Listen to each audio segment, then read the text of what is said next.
Hello guys, good morning. How are you all? Hoping you all be good. This is Brijesh. Welcome to your channel BKS Academy. So guys, आज class में हम बात करने वाले हैं the union and it's territory. ये हमारा छठा लेक्चर होगा और इसमें हमने 5 चैप्टर्स ऑलरेडी पढ़ लिया है। जो प्रीवियस क्लास था हमारा वो था द प्रेम्बल पे, और आज हम पढ़ने की कोशिश करेंगे पार्ट फर्स्ट इंडियन कॉन्स्टिट्यूशन का। जो हम लोग इंडियन पॉलिटी एंड कॉन्स्टिट्यूशन की जो बुक थी एम लक्ष्मीकांत जी की बुक सीरीज शुरू किया गया था, उसको हम लोग कवर कर रहे थे। तो इसमें हमने काफ़ी चैप्टर्स पहले से पढ़ लिया है। कुछ 8-10 चैप्टर्स या मैक्सिमम आपके 8-10 चैप्टर बचे होंगे या टॉपिक बचे होंगे केवल, उसको हम लोग फटाफट कवर कर लिया जाता है ताकि आपका कवर हो जाए। ओके, पार्ट फर्स्ट और ये आर्टिकल 1 से लेकर 4 तक आता है। इसमें हम लोग पढ़ने की कोशिश करेंगे the union and it's territory, केंद्र और उसके राज्य क्षेत्र। ओके, ये लेसन आपके प्रीलिम के लिए भी काफ़ी इंपॉर्टेंट है, प्लस मेंस के प्रॉस्पेक्टस से भी काफ़ी इंपॉर्टेंट होता है। और इसको हम लोग इस तरह से समझा जाएगा ताकि क्वेश्चंस भी आपके प्रीलिम के जो हैं उसको भी हल करते चला जाएगा, समझते चला जाएगा क्वेश्चन कैसे कहाँ से बनाए जा सकते हैं, कैसे कैसे क्वेश्चंस टैकल किए जा सकते हैं, वो सारे स्ट्रेटजी हम लोग अपनाने की कोशिश किया जाएगा। ओके, तो आगे चलने से पहले आपसे एक रिक्वेस्ट है कि आप प्लीज़ चैनल को सब्सक्राइब कर लीजिएगा, प्लस बेल आइकन प्रेस कर लीजिएगा सो दैट मेरी आने वाली वीडियो की नोटिफिकेशन आपको मिलती रहे। ठीक है, और हो सकेगा तो अपने दोस्तों को या जो भी आपके कलीग्स हैं उनको शेयर कर दीजिएगा वीडियो, और उनको भी इसका बेनिफिट मिल सके। राइट, ओके, चलिए फटाफट समझते हैं आज the union and it's territory को। सबसे पहले समझेंगे हम the union and it's territory. जो आर्टिकल होता है ये आर्टिकल 1 से लेके 4 तक होता है। ठीक है, आपका ये पार्ट फर्स्ट में है, याद रखना है, पार्ट फर्स्ट में आपको यही पढ़ना होता है। अब थोड़ी सी चीज़ आपको ये समझनी है कि जैसे मान लीजिए कोई कंट्री का फॉर्मेशन किया जाता है तो सबसे पहले उसके बॉर्डर को हम सिक्योर करते हैं। राइट, फिर उसके बाद हम उसमें रहने वाले सिटीजन्स को रखते हैं। राइट, तो पहला ऑप्शन में क्या हुआ, बॉर्डर, उसके बाद सिटीजन्स। इसी वजह से आपको जब आप कॉन्स्टिट्यूशन पढ़ेंगे तो सबसे पहले स्टेप पे रखा गया आपको बॉर्डर्स को, यानी कि सेंटर या यूनियन और इसके टेरिटरी, उसके बॉर्डर्स को या उसके राज्य क्षेत्र को। फिर उसके बाद हम सिटीजनशिप रखते हैं, यानी कि फिर उसके बाद आपका आर्टिकल आता है 5 से लेकर 11 तक सिटीजनशिप। राइट, अब फिर उसके बाद उस बाउंड्री के अंदर सिटीजनशिप हमने रख दिया, सिटीजन्स को रख दिया। उसके बाद सिटीजन्स को कुछ राइट दिए गए हैं, जो आपका 3rd नंबर पे आता है फंडामेंटल राइट। अब फंडामेंटल राइट का आर्टिकल जो होता है 12 से लेके 35 तक होता है। राइट, तो ये सीक्वेंस इसीलिए रखा गया है कॉन्स्टिट्यूशन में, सबसे पहले यूनियन और उस टेरिटरी को, उसके बाद फिर वहाँ के बसे हुए जो सिटीजन्स हैं उनको, सिटीजन्स को बसाना है, और फिर सिटीजन्स को कुछ फंडामेंटल राइट्स देने हैं। तो इसका मतलब सीधे सीधे हम कह सकते हैं कि जो हमारे संविधान में जो सीक्वेंस रखा गया है वो क्रम से रखा गया है। राइट, तो आपको ये क्रम आपको समझना होगा। ठीक है, चलते समझते हैं। पहला हम यूनियन और टेरिटरी में डिफरेंस क्या होता है, किसे हम यूनियन कहते हैं और किसे हम टेरिटरी कहते हैं, इस डिफरेंस को जानना काफ़ी ज़रूरी है। सबसे पहला शब्द आपका है यूनियन ऑफ स्टेट्स। ये कहा गया कि India, that is Bharat, India जो भारत है as a union of state, वो क्या है, यूनियन ऑफ स्टेट है, rather than a federation of state. Federation of state नहीं है।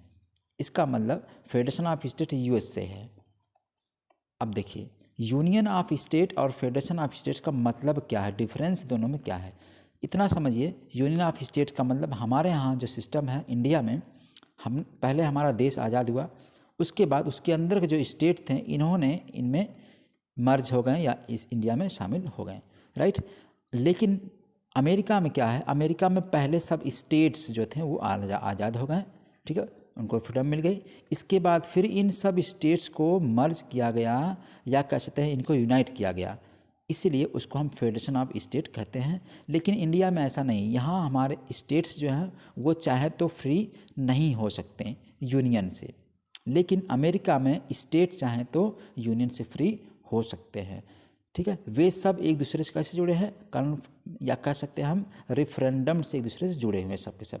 लेकिन इंडिया में ऐसा नहीं है। एक स्टेट था आपका जम्मू कश्मीर, जूनागढ़ और हैदराबाद, 3 ऐसे क्षेत्र थे जो कुछ इस तरह की मांग कर रहे थे, लेकिन बाद में फिर उनको मर्ज कर दिया गया किसी तरीके से। ठीक है, तो हम समझेंगे कि इंडिया में हमारा इंडिया जो है यूनियन ऑफ स्टेट है, न कि फेडरेशन ऑफ स्टेट। राइट, मेरे ख्याल से समझ में आ गया होगा आपको। तो आपको पहला देखना आर्टिकल में यही कहा गया है कि यूनियन ऑफ स्टेट, यानी यूनियन को समझना है और स्टेट को, दोनों को डिफाइन करके समझना है। ठीक है। उसके बाद फर्स्ट शेड्यूल में ये बातें कही गई इंडिया के संविधान में कि नेम्स ऑफ स्टेट, राज्यों का नाम और उनकी टेरिटरी, ये बातें सीधी सीधी कही गई किसमें, फर्स्ट शेड्यूल में, राइट। ओके, अब देखिए फ्रेज जो आपका है यूनियन ऑफ स्टेट, इसका मतलब ये होता है कि ये प्रीफर किया गया है, यानी फेडरेशन ऑफ स्टेट से काफ़ी पसंद करके हमने क्या अडॉप्ट किया है, यूनियन ऑफ स्टेट अडॉप्ट किया है। मैंने आपको रीज़न बता दिया, ठीक है। सबसे पहला रीज़न ये है कि इंडियन फेडरेशन जो है is not the result of an agreement among the states. मैंने अभी आपको बताया कि इंडिया के जो स्टेट्स जो इंडिया में शामिल हैं वो सब किसी एग्रीमेंट से इंडिया के साथ जुड़े नहीं हैं, बल्कि अमेरिका में ऐसा है। अमेरिका में किसी न किसी एग्रीमेंट से, किसी न किसी रेफरेंडम से वो सेंटर से यानी यूनियन से जुड़े हुए हैं। पहली बात ये हो गई। सेकेंड बात ये है the state have no right to secede from the federation, very important point, यानी कि स्टेट्स राज्यों को सेंटर से अलग होने का अधिकार नहीं है। तो ये आपने समझ लिया कि दो रीजन से हम इसको डिवाइड कर सकते हैं, समझ सकते हैं। मेरे ख्याल से समझ में आ गया। ये आपका इंडियन फेडरलिज्म से रिलेटेड क्वेश्चन आपका यूपीएससी 17 में आया हुआ भी था, राइट। तो यहाँ से क्वेश्चन आपके बनाए जा सकते हैं। अब आर्टिकल फर्स्ट में क्या कहा गया है, the territory of India can be classified into 3 categories. जो इंडिया का क्षेत्र है उसको 3 भागों में हम बांट सकते हैं, 3 कैटेगरी में बांट सकते हैं। पहला, ऐसे स्टेट्स या ऐसी टेरिटरी या टेरिटरी ऑफ द स्टेट, राज्य का जो क्षेत्र है वो उसमें पहला हो गया, यानी इसको हम कह सकते हैं स्टेट, सीधे सीधे कह सकते हैं। जो आज के प्रेजेंट टाइम में स्टेट राज्य है, जिनको राज्य का पूर्ण दर्जा है उनको कह सकते हैं। नेक्स्ट यूनियन टेरिटरी, जिसको आप यूटी कहते हैं, यानी जिनको राज्य का पूर्ण दर्जा नहीं है या जो सेंटर से कहीं न कहीं रेगुलेट होते हैं या गवर्नड होते हैं, उनको हम यूटी कहते हैं, राइट। समझ में आ गया। थर्ड नंबर, टेरिटरीज यानी वो क्षेत्र that may be acquired by the government of India at any time, यानी किसी तरीके से गवर्नमेंट ऑफ इंडिया ने किसी क्षेत्र को अपने देश के अंदर शामिल कर लिया या अक्वायर कर लिया, ठीक है, जीत लिया, यानी कोई दूसरा क्षेत्र, दूसरे देश का क्षेत्र है उसको हमने अपने देश में मिला लिया, तो उसको बोला गया टेरिटरी दैट इज अक्वायर्ड, जो अक्वायर्ड हो गई। समझ में आ गया। तो पहली टेरिटरी ऐसी जो हमने स्टेट हमारे पास ऑलरेडी हैं, राज्य, उनको कह दिया गया। दूसरा यूटीज़, और तीसरा ऐसे क्षेत्र जिसको हम जीतते हैं, जिसको अक्वायर करते हैं, राइट। ओके, ठीक है, समझ में आ गया। आगे चलते हैं। अब अगला समझते हैं आर्टिकल 1 में एक्चुअली मेंशन क्या है, ठीक है। ये कहता है article 1 describes India that is Bharat as a union of states rather than a federation of state.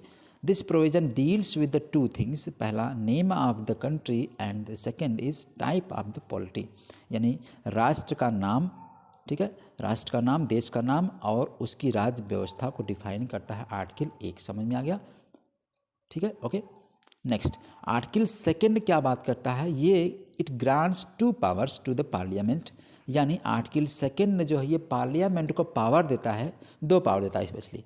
पहली पावर ये देता है the power to admit into the union of India as a new state, यानी किसी भी क्षेत्र को नए राज्य के रूप में शामिल करने का पावर किसके पास है, शामिल कराने का पावर किसके पास है, पार्लियामेंट के पास पावर है। यानी ये आर्टिकल 2 पावर देता है किसको, पार्लियामेंट को, कि किसी राज्य को, नए क्षेत्र को इंडिया के अंदर शामिल करना, यानी यूनियन में शामिल करना। सेकंड बात ये कहता है, ये पावर ये भी देता है to establish a new state, यानी यहाँ पे क्या किया है, एक नए राज्य को एडमिट करना यानी शामिल करना और एक नए राज्य का गठन करना, दोनों बातें अलग अलग हैं, राइट। समझ में आ गया। यानी हम समझ सकते हैं कोई नया क्षेत्र हमने जीता है, ठीक है, उसको अपने देश के अंदर शामिल कर लिया, राइट। तो ये क्या हो गया, आपका पहला ए हो गया। दूसरा इस्टेब्लिश करना, यानी कोई क्षेत्र है इसको हमने 2 भाग में बांट करके या फिर इसको नया क्षेत्र हमने बना दिया, इस्टेब्लिश कर दिया, नया स्टेट बना दिया, इसको बोल देगा सेकंड पावर। तो ये 2 पावर पार्लियामेंट को मिली हैं आर्टिकल 2 के थ्रू। समझ में आ गया। देखिए समझिए, यानी the first refers to the admission of the state, पहला जो बात कर रहा है ए, वो राज्य के एडमिशन की बात कर रहा है, यानी राज्य को शामिल करने की बात कर रहा है जो ऑलरेडी इन द एग्जिस्टेंस, यानी जो पहले से ही राज्य आपके राज्य में हैं, यानी जो राज्य हमारे देश में हैं उनको ही, जो पहले से हैं उनको नए राज्य में शामिल करना, एडमिट कर लेना, ठीक है, ये पहली बात कर रहा है। ओके। दूसरा वाइल द सेकेंड, दूसरा ये बात कर रहा है, to the establishment of state, ऐसे राज्य को गठित करना which were not in the existence before, जो इंडिया के अंदर नहीं थे, यानी जिनको राज्य का दर्जा नहीं था, ये समझ लीजिए। राइट, समझ में आ रहा है? ओके, ठीक है, मतलब समझ में आ गया कि पहले वाले में ऐसे राज्य को एडमिट करना जो पहले से राज्य के अस्तित्व में नहीं थे, दूसरे वाले में ऐसे राज्य को एडमिट करना या इस्टेब्लिश करना जो जो पहले वाले में थे और दूसरे वाले में जो नहीं थे। राइट, समझ में आ गया? ठीक है, क्लियर है? ओके, चलते हैं थर्ड वाले पे। आर्टिकल थर्ड में क्या कहा गया है, यानी सिंपल सी बात, दूसरे में क्या कहा गया, दूसरे में पावर दिया गया है पार्लियामेंट को कि पार्लियामेंट नए राज्य को गठन कर सकता है, सिंपल सी यही बात समझ लेना है। ओके, ठीक है। नेक्स्ट, ये मिलाने के लिए क्वेश्चन आपके यहाँ से आते हैं। थर्ड वाले में पार्लियामेंट टू, पहला क्या, पार्लियामेंट क्या करेगी, क्या इसके पास पावर है, to form a new state, एक नए राज्य को बना देना, by the separation of territory, यानी किसी भी राज्य क्षेत्र को बांट करके एक नए राज्य को बना देना, पहले पार्ट हो गया हमें, ठीक है, किसी भी राज्य को। Or by uniting two or more states or part of states, or by uniting any territory to a part of any state, इसका मतलब दो से अलग अलग राज्यों को एक बना देना या एक राज्य को दो राज्य में डिवाइड करके उसको नया राज्य बना देना, ये आर्टिकल आपका 3 के पार्लियामेंट के पास पावर है पहले वाले में। ठीक है, ओके, समझ में आ गया। अब दूसरे में क्या है कि जो राज्य टू इंक्रीज करना है the area of the any state, यानी किसी भी स्टेट की एरिया क्या करना, बढ़ा देना है, किसी भी राज्य की एरिया को बढ़ाना है, बी में हो गया। सी में डिमिनिश, कम करना है the area of any state, किसी स्टेट की एरिया को कम कर देना है। नेक्स्ट है alter the boundary of any state, यानी किसी भी स्टेट की बाउंड्री को बदल देना, परिवर्तन कर देना, अल्टर चेंज कर देना, राइट। या alter the name of any state, या फिर किसी राज्य के नाम को ही बदल देना। समझ में आ गया? तो ये 5 तरीके से पार्लियामेंट का पास पावर है कि वो चेंज कर सकती है। क्या कर सकती है? नए राज्य को फॉर्म कर सकती है, इंक्रीज एरिया बढ़ा सकती है, एरिया कम कर सकती है, बाउंड्री को बदल सकती है, या फिर नेम को बदल सकती है। तो ये 5 तरीके आपने देख लिया पार्लियामेंट के जो पावर है। ओके, मेरे ख्याल समझ में आ गया। 1 2 3 आपने क्लियरली समझ लिया। चलते हैं नेक्स्ट पे। ओके, अगला हमारा क्या है? अच्छा, अगला चौथा चलने से पहले थोड़ा सा हम कुछ और समझ लेते हैं, कुछ टॉपिक को, कुछ पॉइंट को, कि अब changes can be introduced in the parliament. ये जितने चेंज हमने आपने देखा, ABCDE तक देखा, 5 आपने, तो ये पार्लियामेंट में अमेंड तो हो सकते हैं, इंट्रोड्यूस हो सकते हैं, only with the prior recommendation of president. Very important point. अगर हम किसी राज्य में, किसी राज्य के नाम को बदलना हो, बाउंड्री को बदलना हो, ठीक है, या अल्टर करना हो, या नए राज्य को 2 भागों में बांटना हो, या 2 भागों को 1 भाग में बनाना हो, यानी जो भी इन 5 में से करना हो, तो सबसे पहले हम प्रायर रिकमेंडेशन लेंगे। किससे लेंगे? प्रेसिडेंट से। प्रेसिडेंट को पहले अनुमति लेंगे उनसे, तभी हम आगे कर सकते हैं। राइट, समझ में आ गया? जैसे मनी बिल में होता है कि मनी बिल में हम लोग पार्लियामेंट में पढ़ा था तो देखा था कि मनी बिल को प्रायर रिकमेंडेशन चाहिए होती है प्रेसिडेंट की। राइट, ठीक उसी तरह से यहाँ पे भी किसी भी चीज़ को अल्टर करना हो, बदलना हो, तो वहाँ पे उनकी रिकमेंडेशन चाहिए ही। Next, president has to refer the same to the state legislature. अब प्रेसिडेंट वही बिल यानी वही रिकमेंडेशन उनके पास जाता है, वो स्टेट लेजिस्लेचर को भेजेंगे, ठीक है, अपनी बात को रख करके, यानी उस जो भी इनका व्यू पॉइंट होगा उसको रख करके स्टेट लेजिस्लेचर को भेजेंगे, ठीक है। उसके बाद parliament, power of parliament to form new state, राज्य को बनाने का जो पावर है पार्लियामेंट इंक्लूड, वो पावर होता है to form a new state, नए राज्य को, or union territory by uniting a part of any state or union territory, or to any other state or other union territory. यानी मैंने अभी सिंपल पढ़ा भाई कि पार्लियामेंट के पास पावर है कि किसी नए राज्य को बनाना या किसी पार्ट में या 2 अलग अलग भागों को जोड़ करके नया पार्ट में बना देना। ठीक, कुल मिला जाकर यही वे कहना चाह रहा है ये, ठीक है। प्रेसिडेंट या पार्लियामेंट इज़ नॉट बाउंड, ये भी एक बहुत इंपॉर्टेंट पॉइंट है कि प्रेसिडेंट या पार्लियामेंट बाउंड नहीं है by the views of the state legislature, यानी ऐसा कोई परिवर्तन करना होगा तो उसमें स्टेट की जो बातें होंगी उसको मानने के लिए ना तो प्रेसिडेंट और ना ही पार्लियामेंट बाउंड है। इसका मतलब सिंपल से हम कह सकते हैं कि अगर पार्लियामेंट, सेंटर की पार्लियामेंट चाहे तो किसी भी बाउंड्री में चेंजिंग कर सकती है, राइट। उसके लिए स्टेट का कोई कंपल्सन नहीं होगा। क्लियर हो गया। Constitution authorises the parliament to form new state or alter area boundary or names of the existing state without their consent. Very important, समझ में आ गया। वही बात ये कर रहा है कि यानी कि पार्लियामेंट अपने आप कर सकती है, उसको कंसेंट की जरूरत नहीं है स्टेट के लेजिस्लेचर की, ठीक है। India is rightly described as an indestructible union of destructible state. Very important, इसका मतलब इंडिया को इस बात से हम समझ सकते हैं कि इंडिया इनडिस्ट्रक्टेबल यूनियन है, यानी यूनियन को हम तोड़ नहीं सकते हैं, लेकिन डिस्ट्रक्टेबल स्टेट है, राज्य को हम तोड़ सकते हैं। ये कुल मिला के कहा गया। ये डिफिनेशन आपको याद रख लेना है, ये पॉइंट आपका इंपॉर्टेंट है, ये आपका पूछा जा सकता है। तो हालांकि ये सब कोई इंपॉर्टेंट आपके आर्टिकल्स में नहीं है, लेकिन ये पॉइंट आपका एक बेस बना रहे हैं कि इसका कुल मिला जुला के कहने का मतलब क्या है। ओके, ठीक है। नेक्स्ट एंड लास्ट चलते हैं, अब फोर्थ। अब मैंने आपको बताया था कि कभी भी कोई आर्टिकल्स, जब लास्ट का जो आर्टिकल होता है वो ऑलमोस्ट वो कुछ पावर ऐसा दे देता है कि वो अपना मनमाना न कर सके। तो कुछ ऐसी पावर यहाँ पे भी मिली है आर्टिकल 4 में कि डिक्लेयर्स, ये बात करता है दैट कि लाज मेड फॉर एडमिशन, ऐसे जो ला, ऐसे कानून जो इस्टेब्लिशमेंट के लिए, एडमिशन के लिए किसी नए राज्य के, जो आर्टिकल में दिए गए 2 में दिए गए हैं, and formation of new state, या नए राज्य को बनाना या अल्टर करना एरिया को, बाउंड्री को, या फिर नेम को चेंज करना किसी एग्जिस्टिंग स्टेट को, जो आर्टिकल 3 में दिए गए हैं, ये are not to be considered as the amendment of the constitution under article 368। यानी अब हम समझना क्या है कि आर्टिकल 1 में जो बातें अभी थीं और आर्टिकल 2 में जो बातें थीं, वो सब ये नहीं माने जाते हैं कि हम संविधान का संशोधन आर्टिकल 368 के अंदर कर रहे हैं। इसका मतलब सिंपल सी बात है कि 2 और 368 के अंदर आर्टिकल अमेंडमेंट नहीं हो सकते, सिंपल सी बात, या नहीं होते हैं। सच लॉज, ऐसे जो लॉ होते हैं, कैन बी पास्ड, ऐसे लॉ पास किए जा सकते हैं बाय अ सिंपल मेजॉरिटी, यानी सिंपल मेजॉरिटी से, and by the ordinary legislative process.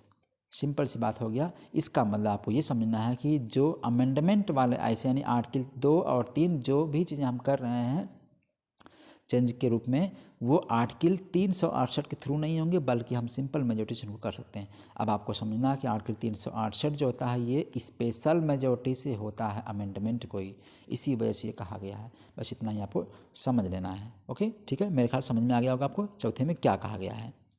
ठीक है, इतनी सी बात कही गई है कि आर्टिकल 2 और 3 को हम 68 के अंदर अमेंड नहीं माना जाता है उसको, या नहीं कर सकते हैं, इसको हम सिंपल मेजॉरिटी से अमेंडमेंट कर सकते हैं। सिंपल सी बात। ओके, आगे हम पढ़ेंगे तो बताएंगे आपको कि 368 क्या है, सिंपल मेजॉरिटी, स्पेशल मेजॉरिटी, या half of the state consent majority होती क्या है। ठीक है, उसको हम लोग आगे पढ़ेंगे। अभी इतना समझ में आ गया। ठीक है, आगे चलते हैं हम लोग। वेरियस कमीशंस, कुछ कमीशंस बनाए गए हैं स्टेट पर या यूटीज़ के, यानी रीऑर्गेनाइजेशन पे कुछ कमीशन बनाए गए कि राज्यों का पुनर्गठन कैसे कैसे होगा। आपको इतना समझना है कि हम आज़ाद हुए थे कब, 1947 में।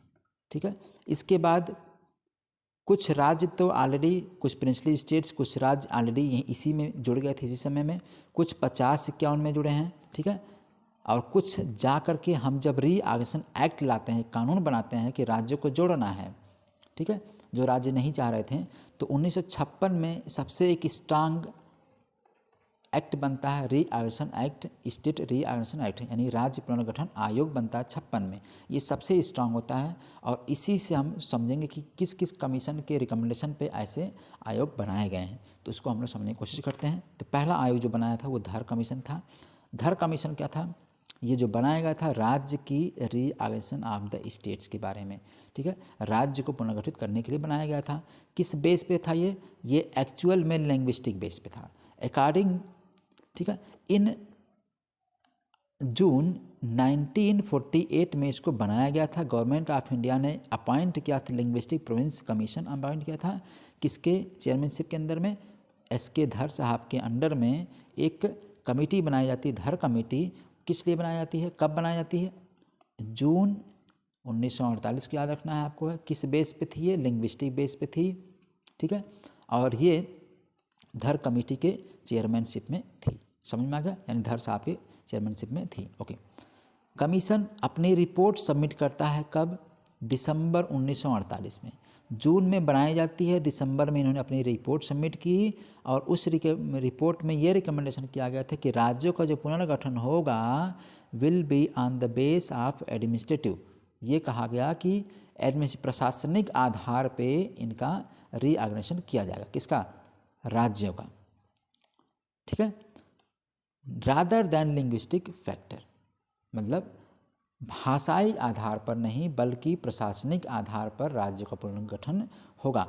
ये बात धर कमीशन के रिकमेंडेशन में कह दी गई थी। राइट, समझ में आ गया। तो इतना आपको याद रखना है, कौन सी कमेटी थी, क्या रिकमेंडेशन थी, कब इन्होंने रिपोर्ट पेश की थी, रिपोर्ट में क्या कहा था इन्होंने, समझ में आ गया। तो पहली कमेटी आपकी क्लियर हो गई। दूसरी committee JVP committee. JVP committee जो होती है, जवाहरलाल नेहरू, वल्लभ भाई पटेल, पी मतलब पट्टाभी रमैया, सीतारमैया, ठीक है, इन तीनों लोगों को मिला के कमेटी बनाई गई थी, जिसको बोला गया जेवीपी कमेटी, ठीक है। इसे हम जेवीपी कमेटी इसीलिए कहते हैं।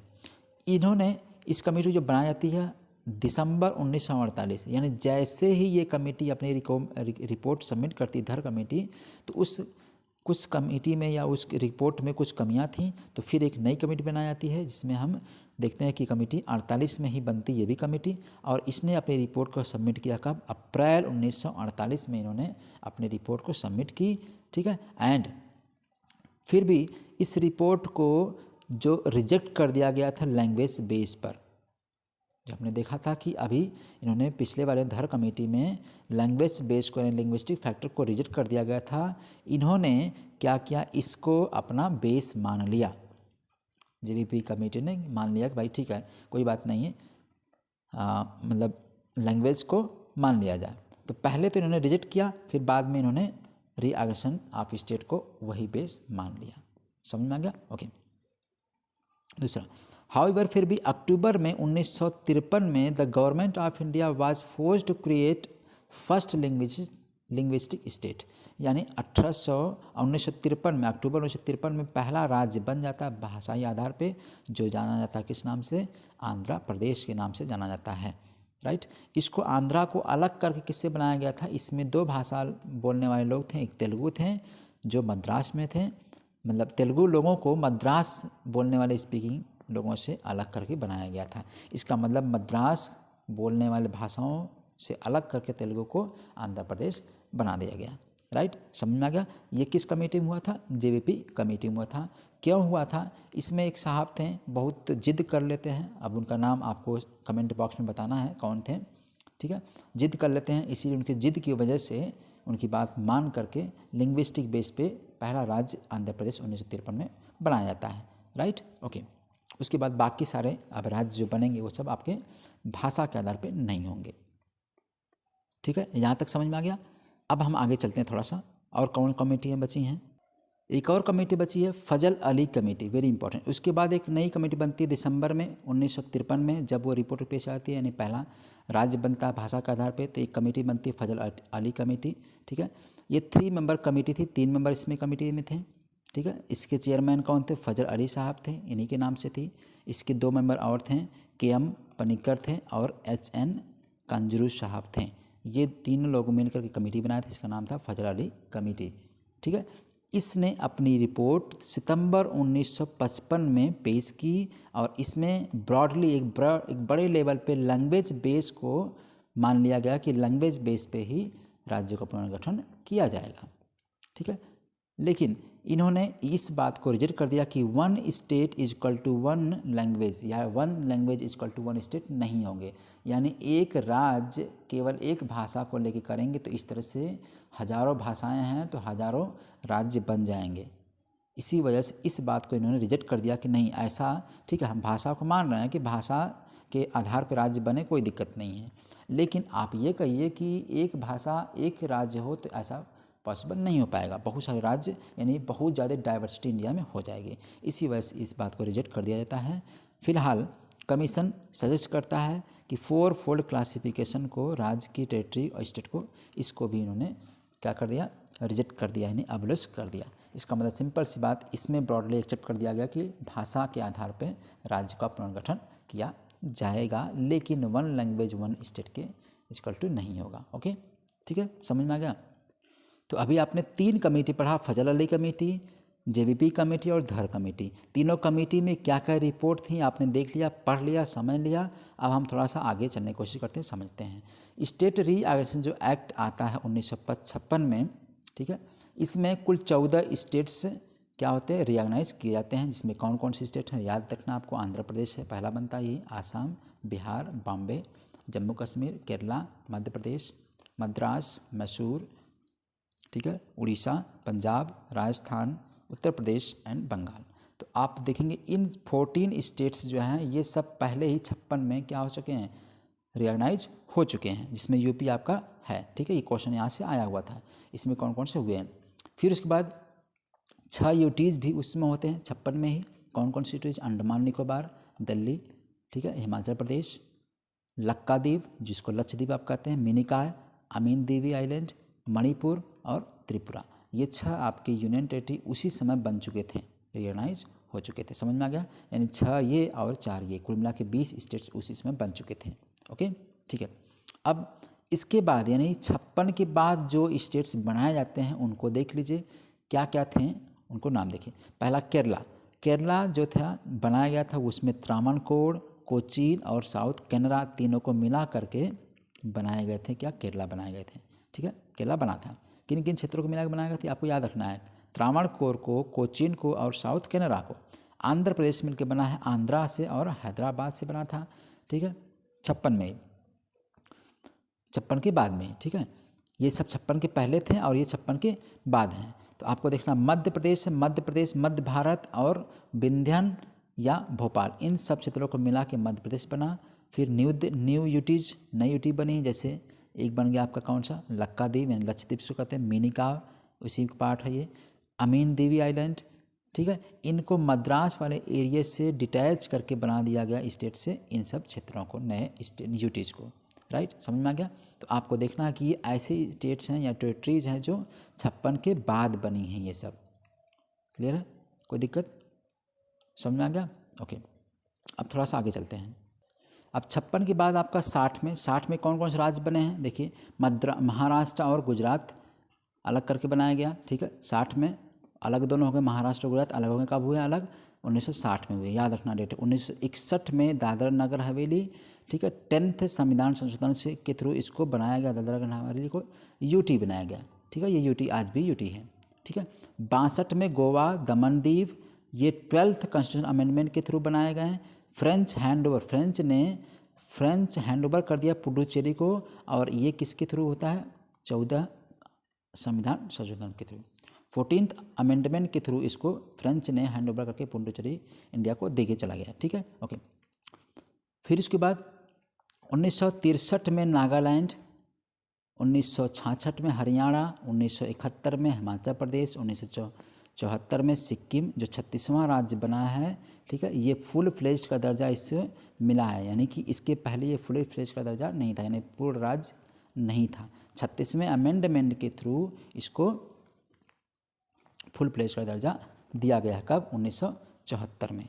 ठीक है, 1987 में मिजोरम, अरुणाचल प्रदेश और गोवा, 3 को फिर से, गोवा को फिर से क्या किया गया, राज्य का दर्जा दिया गया। आपने यहाँ देखा था गोवा, दमन दीव, और ये गोवा दमन दीव को फ्रेंच ने, और पुडुचेरी को फ्रेंच ने पुडुचेरी दे के चला गए सब, ये यहाँ पे हैंड ओवर करते हैं केवल, लेकिन यहाँ पे उनको राज्य का दर्जा मिलता है कब, 87 में, याद रखना है। 2014 में तेलंगाना सबसे लेटेस्ट बना था ये। ठीक है, फिर 19 में लास्ट आ गया आपका 2 यूनियन टेरिटरी बने हैं, लद्दाख और जम्मू कश्मीर, ये बनाए गए हैं 2 यूनियन टेरिटरी 2019 में। ठीक है, समझ में आ गया। अब थोड़ा सा इंपॉर्टेंट पॉइंट आपको और देखना है, क्या देखना है कि नेम जो चेंज्ड हैं, पहले नाम क्या थे और आज क्या नाम है, उनको याद रखना आपको, यानी किस किस क्षेत्र का पहले नाम क्या था, आज क्या है, सबसे इंपॉर्टेंट पॉइंट है ये आपका। ठीक है, 1950 में उत्तर प्रदेश हो चुका था, इसका नाम पुराना क्या था, यूनाइटेड प्रोविंस था।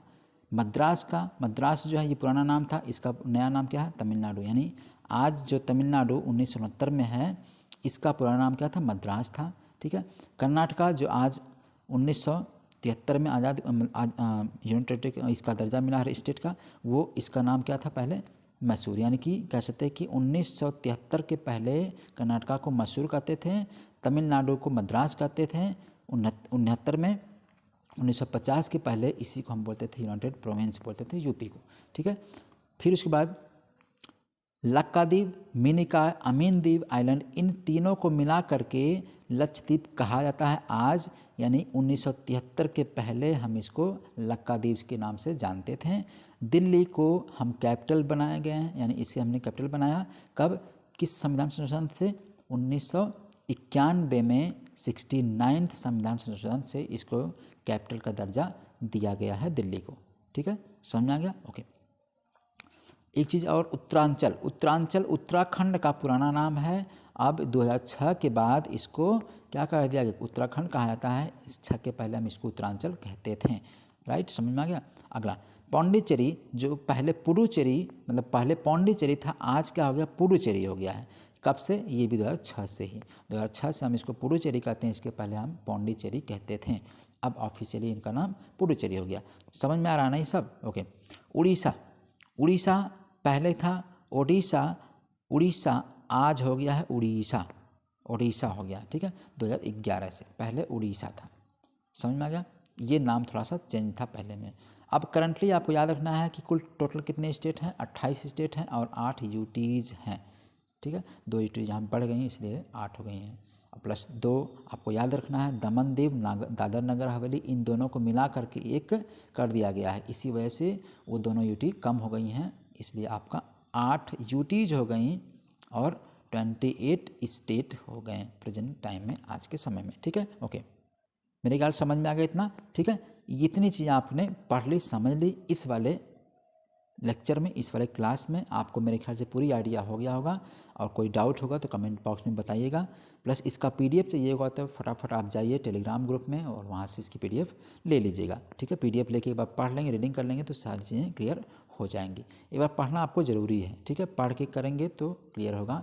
हम एम लक्ष्मीकांत की बुक से सारी चीज़ें लिख के बता रहे हैं, समझा रहे हैं, कोशिश कर रहे हैं आपको, तो आप इसको पूरा देखने की कोशिश करिएगा, ठीक है। तो आज क्लास में इतना ही, कल मिलेंगे फिर अगली क्लास में, तब तक के लिए thank you so much, God bless you all.